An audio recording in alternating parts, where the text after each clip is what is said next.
సిన్హా గారిని supplementary question కి అనుమతిస్తున్నాను. నమస్తే అధ్యక్ష, ముందుగా నాకు ఈ అవకాశం ఇచ్చినందుకు మీకు ధన్యవాదాలు.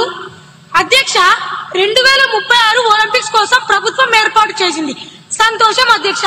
కానీ మన దేశ జనాభా ఎంత? 140 కోట్లు. కానీ వచ్చే మెడల్స్ ని వేళ్లతో లెక్క పెడుతుంది అధ్యక్ష.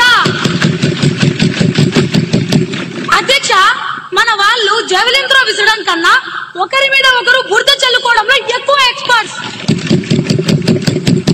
అందుకే అధ్యక్ష, నా సలహా ఏమిటంటే ఒలింపిక్స్ కమిటీకి ఒక లెటర్ రాయండి. మన లోకల్ గేమ్స్ అయినా కోతి కొమ్మచ్చి, గోళీలాట, గిల్లి దండాన్ని ఒలింపిక్స్ లో ప్రవేశపెట్టండి. కనీసం దాంట్లో అయినా మనకి గోల్డ్ మెడల్ గ్యారంటీగా వస్తుంది. లేకపోతే మళ్ళీ అక్కడికి వెళ్లి సెల్ఫీ దిగి వెనక్కి రావాల్సిందేనా అధ్యక్ష? ప్లేయర్స్ కి ట్రైనింగ్ ఇవ్వకుండా ఈ ప్రభుత్వం ఏం చేస్తుంది అధ్యక్ష? ఆరు బయట కూర్చొని చుక్కలు లెక్క పెడుతుందా అధ్యక్ష?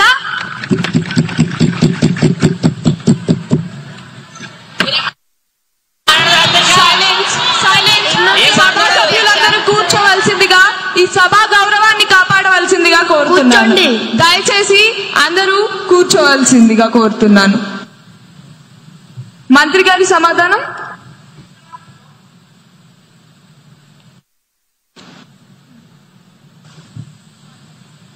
అధ్యక్ష, గౌరవ సభ్యుల ఐడియా అద్భుతంగా ఉంది. మనం మెడల్ టాలీ చూస్తుంటే నాకు అప్పుడప్పుడు బాధగా ఉంటుంది. ఆయన గిల్లీ దండాన్ని అన్నారు అధ్యక్ష. నేను ఇంకోటి యాడ్ చేస్తాను అధ్యక్ష. ఒలింపిక్స్ లో మ్యూజిక్ చైర్స్ కానీ గోడలు దూకడం కానీ పెడితే ఆ విభాగాల్లో అన్ని మెడల్స్ మన నాయకులవే అధ్యక్ష. కుర్చీ కోసం మనం పరిగెడుతున్నంత స్పీడ్ గా హుస్సేన్ బోల్ట్ కూడా పరిగెత్తలేడు అధ్యక్ష. జోక్స్ పక్కన పెడితే మా ప్రభుత్వం ప్రజలతో ఆడుకునే ప్రభుత్వం కాదు అధ్యక్ష, ఆడించే ప్రభుత్వం అధ్యక్ష. ఆరోగ్యాన్ని పెంచే ప్రభుత్వం అధ్యక్ష. ఆనందాన్ని పెంచే అధ్యక్ష. ప్రతిపక్షానికి వెటకారం, మాకు ప్రజలపై మమకారం. ప్రతిపక్ష వారికి సెల్ఫీలు ముఖ్యం, మాకు సొల్యూషన్లు ప్రాముఖ్యం. ఆల్రెడీ మా ముక్తి గారు మా